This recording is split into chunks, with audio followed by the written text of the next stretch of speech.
इस कहानी में बहुत मजा आने वाला है। अंत तक जरूर सुनिए।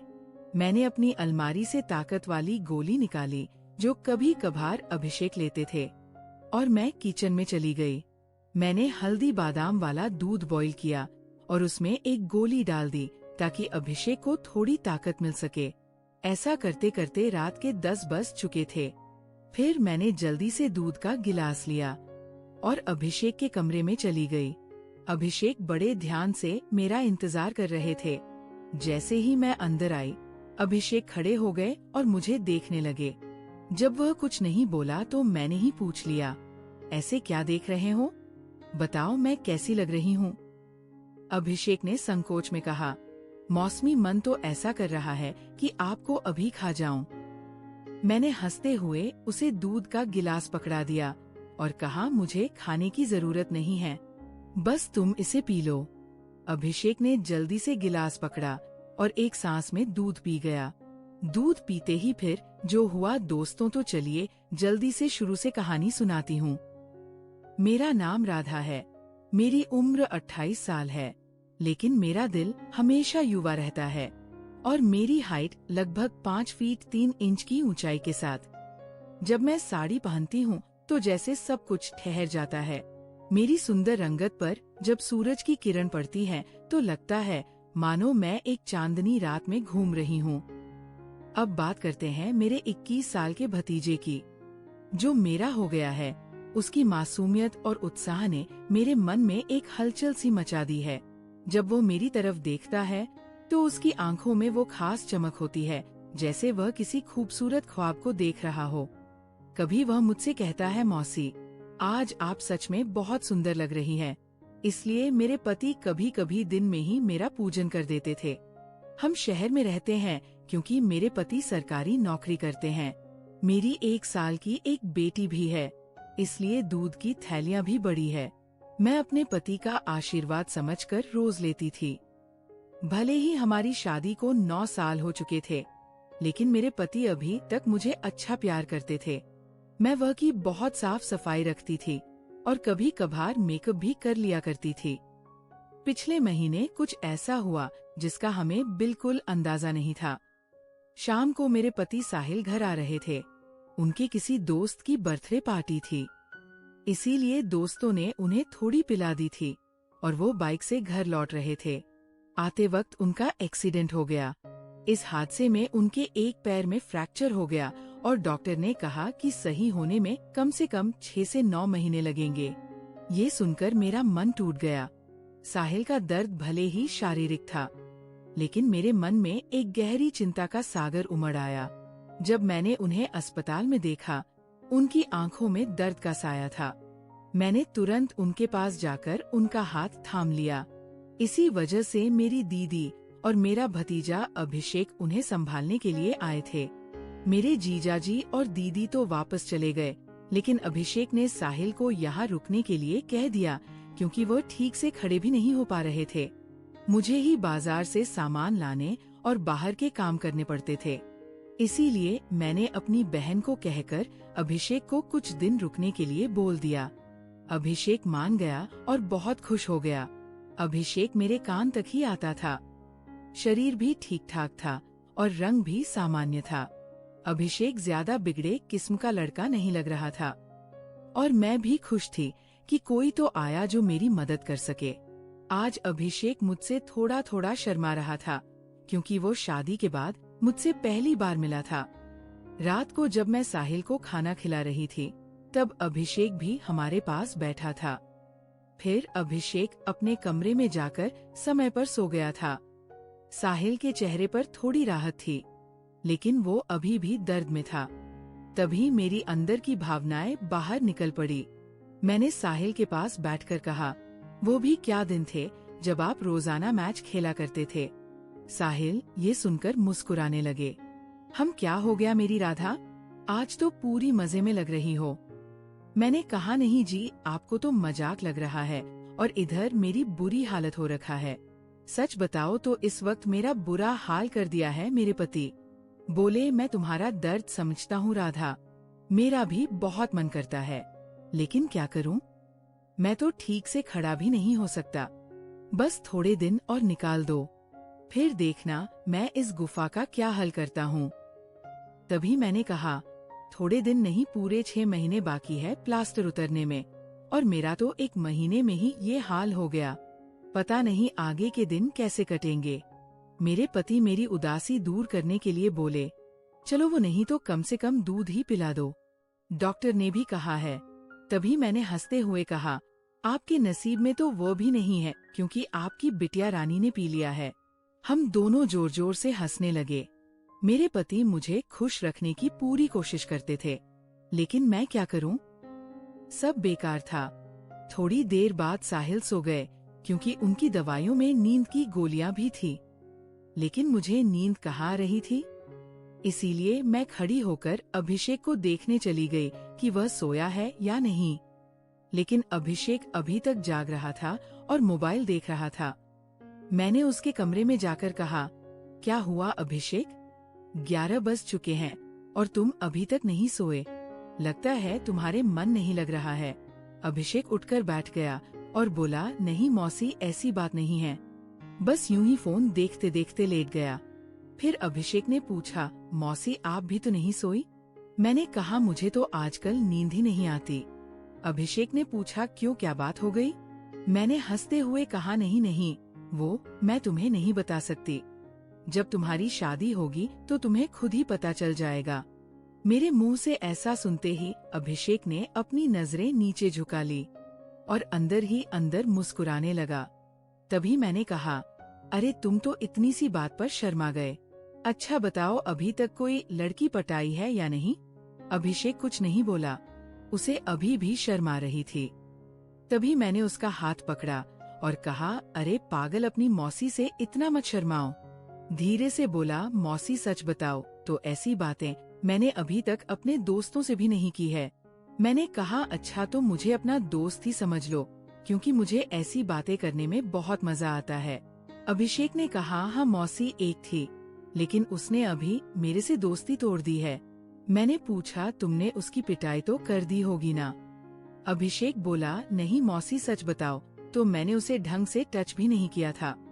मैंने मुंह बनाते हुए कहा, तुम तो बड़े भोले हो अभिषेक, चलो कोई बात नहीं, अब तो मेरे पास आ गए हो तो मैं तुम्हें सब सिखा दूंगी। मैं बातें करते करते अभिषेक के कमरे में ही सो गई थी। सुबह जब मेरी आंखें खुली तो अभिषेक बेड पर बैठा हुआ मुझे ही निहार रहा था। मेरे उठते ही अभिषेक ने मुझे गुड मॉर्निंग बोला। जब मैंने पूछा, क्या देख रहे हो, तो वह बोला, मौसी आप सच में बहुत खूबसूरत हो। मैंने मुस्कुराते हुए बोली, अच्छा तो अब तुम सुबह सुबह खूबसूरती का नजारा ले रहे हो, और रात को तो बड़े शर्मा रहे थे। अभिषेक मुस्कुराकर पूछने लगा, मौसी आप बुरा ना मानो तो एक बात पूछ सकता हूँ? मैंने कहा, अरे पागल, मैं क्यों बुरा मानूंगी, पूछो क्या पूछना है। अभिषेक मुझसे कहने लगा, मौसी सच सच बताना, आप जो 2.5 किलो के वजन अपने पास लिए घूमती हो, आपको भारी नहीं लगता क्या? उसकी बात सुनकर मेरी हंसी छूट गई। इसके बाद अभिषेक मुझसे काफी खुल गया था और अब वो मुझसे ज्यादा शर्म नहीं करता था। इससे मैं भी बहुत खुश थी, क्योंकि अब मेरा भी समय अच्छे से कटने लगा था। अभिषेक को आए हुए 11 से 13 दिन बीत चुके थे और वह मुझसे काफी घुल मिल गया था। वो बाहर के सारे काम कर देता, बाजार से सामान ले आता और अपने चाचा को भी घुमा देता। मेरी तो बहुत सेवा करने लगा था। शाम को मेरा सर भी दबा देता और कभी कभी मेरे शरीर को भी आराम देता। लेकिन मेरी फरमाइश दिनों दिन बढ़ रही थी और मैं, मेरे पति की हालत अब भी वैसी ही थी। अब सब कुछ मेरी बर्दाश्त के बाहर हो चुका था। मैंने सोचा कि अब तो अभिषेक ही है जो मेरी हेल्प कर सकता है। वैसे मेरे पड़ोस में भी 3 लड़के रहते थे जो स्टडी करते थे। वे भी मुझे देखते थे। जब भी मैं छत पर बाल सुखाने या कपड़े सुखाने जाती तो वे मुझे ही देखते, और पहले तो मैंने सोचा कि उनमें से एक को पकड़ लूं ताकि कुछ समय के लिए काम चल जाए। लेकिन फिर मैंने सोचा कि मैं इस घर की इज्जत हूँ और कल को पता नहीं इनमें से कौन मुझे या मेरे पति को बदनाम कर दे, इसीलिए मैंने उन्हें भाव नहीं दिया। लेकिन अभिषेक तो घर का ही है, इसीलिए मैंने सोच लिया कि वही मेरी हेल्प कर सकता है। आज मैंने पक्का प्लान बना लिया कि आज अभिषेक हेल्प ले ही लूंगी। उसके बाद मैं रसोई में खाना बनाने चली गई। जैसे ही अभिषेक नहाकर फ्रेश होने के बाद रसोई में आया, मैंने दूध निकालने का बहाना बना दिया। मैं रसोई घर में ही लोटे से दूध निकाल रही थी। मेरी बेटी अभी नानी के घर गई हुई थी, क्योंकि घर में उसे संभालने वाला कोई नहीं था, इसलिए अब बाकी का दूध निकालना पड़ता था। और घर में मेरे पति और अभिषेक के अलावा कोई नहीं था, तो मुझे डर भी नहीं था। जैसे ही अभिषेक अंदर आया, वो मुझे देखकर एकदम घबरा गया और कहने लगा, सॉरी मौसी, मुझे माफ कर दो, मैंने देखा नहीं, और बाहर जाने लगा। तभी मैंने उसे रोक लिया। अरे अभिषेक, क्या हुआ? कोई बात नहीं, अंदर आ जाओ। अभिषेक बोला, अरे मौसी, ऐसे मैं अंदर कैसे आऊं? मैंने कहा, ऐसे वैसे मत करो और जल्दी से आकर मेरी मदद करो। अभिषेक का मन भी कर रहा था, लेकिन मैं उसकी मौसी थी, इसीलिए वो थोड़ा अनकंफर्ट फील कर रहा था। फिर मैंने उसे कहा, अरे इतना क्या शर्मा रहे हो? अब जल्दी से आओ और मेरी मदद करो। धीरे धीरे अभिषेक रसोई में आ गया और पास आकर खड़ा हो गया। वह मुझे देखता ही रह गया। तभी मैंने कहा, ऐसे क्या घूर रहे हो? क्या तुमने आज तक नहीं देखा?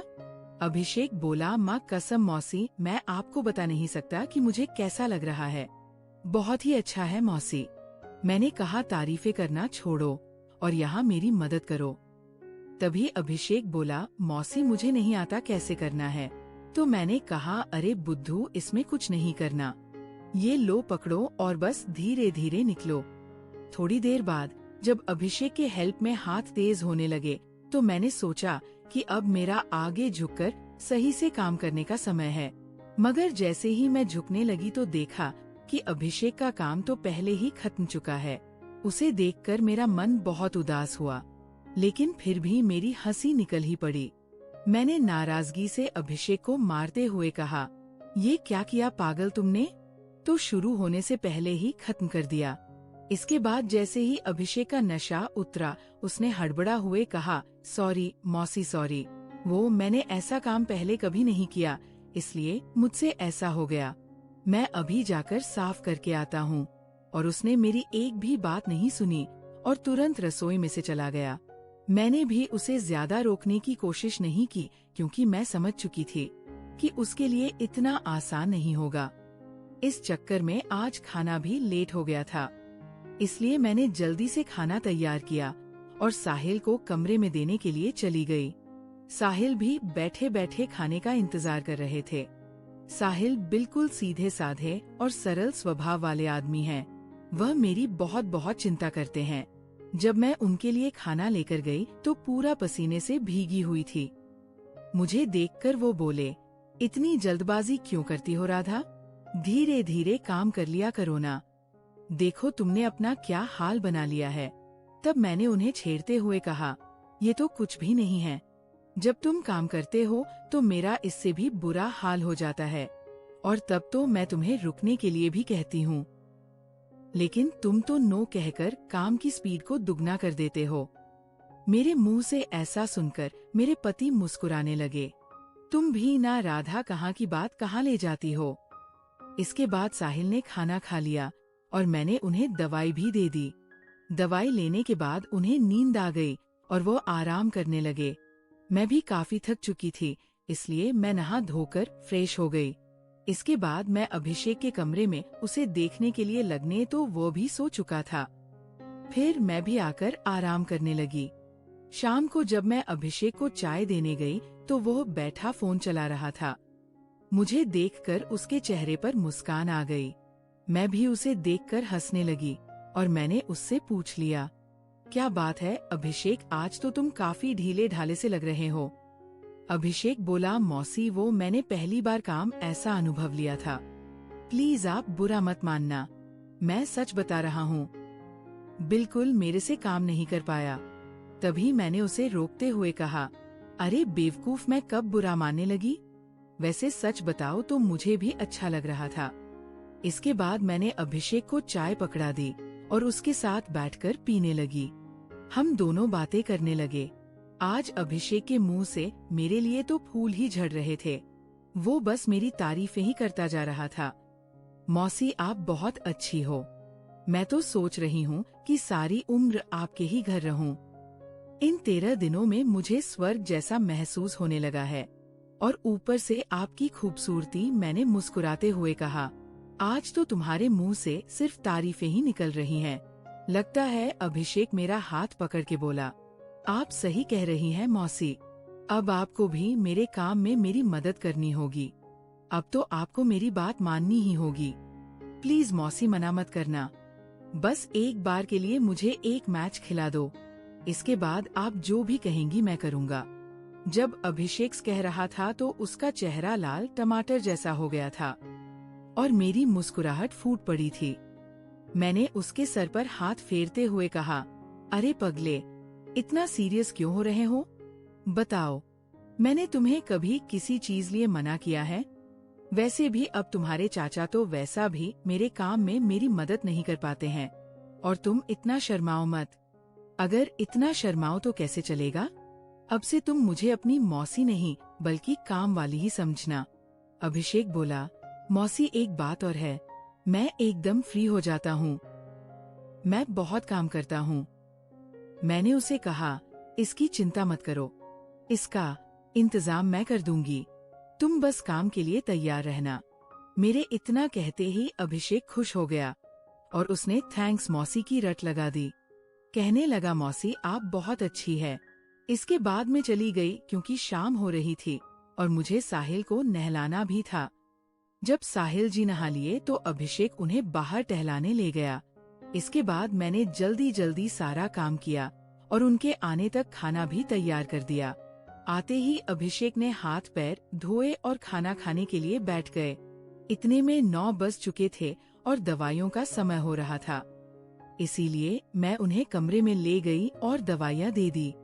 साहिल की मेडिसिन में नींद की गोलियां भी थी ताकि उन्हें ज्यादा दर्द ना हो और आसानी से नींद आ जाए।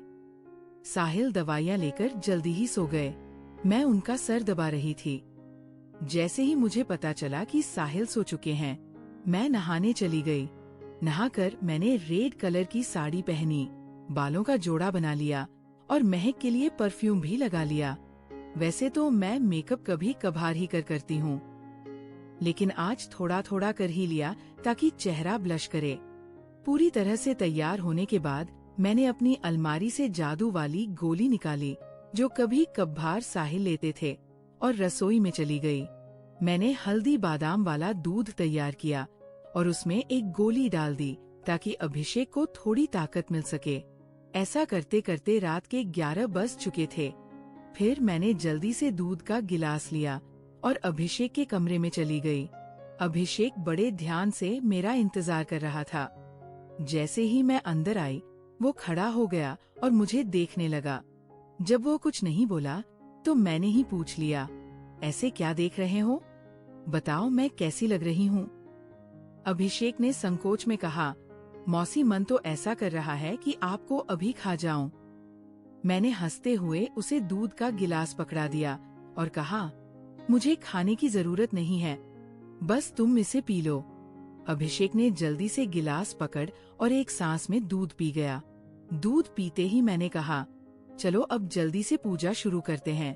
अभिषेक ने जवाब दिया, मौसी पूजा तो शुरू कर दूंगा, लेकिन आप दिए में तेल डालोगी या फिर सीधे ही पूजा शुरू करें? मैंने मुस्कुराते हुए कहा, तुम मेरी चिंता मत करो, मैं पहले से ही तेल डालकर आई हूँ। इसके बाद जो हुआ वो बताते हुए मुझे भी शर्मा रही है। मैं अभिषेक को अब तक बच्चा ही समझ रही थी, लेकिन उसने पूजा में मेरे पति को भी पीछे छोड़ दिया। अभिषेक ने सबसे पहले काजू कतली का स्वाद खाया।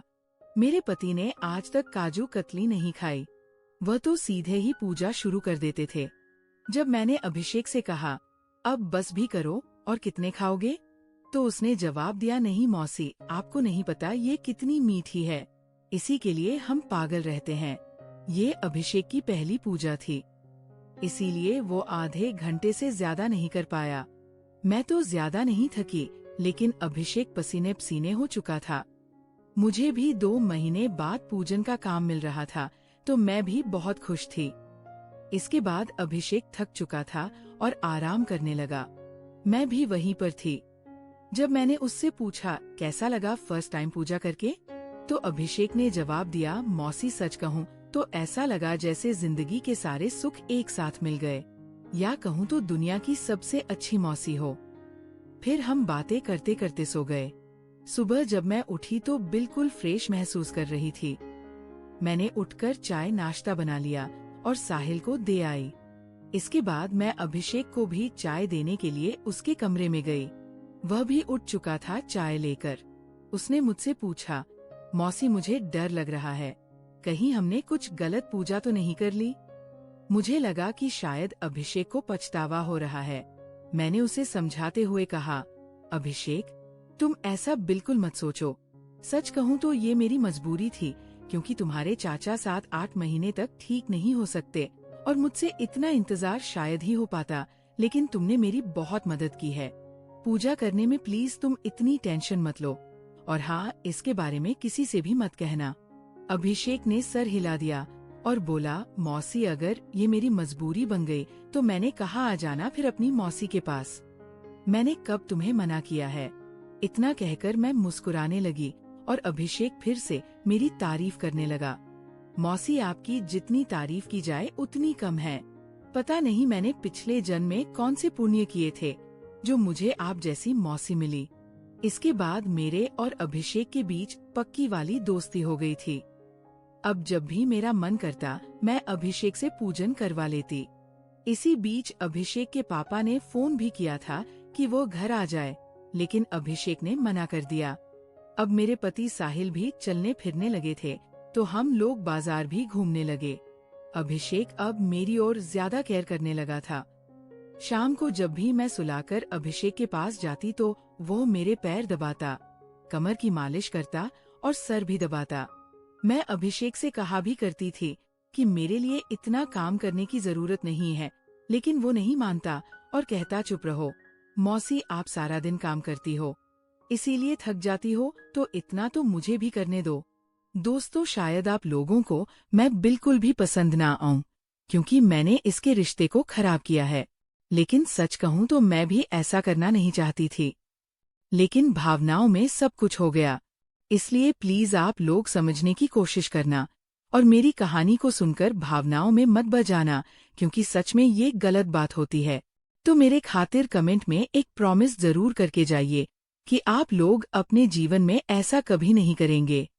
स्टोरी की शिक्षा, ये कहानी हमें कई महत्वपूर्ण सबक देती है जो हमारे जीवन में काम आ सकते हैं।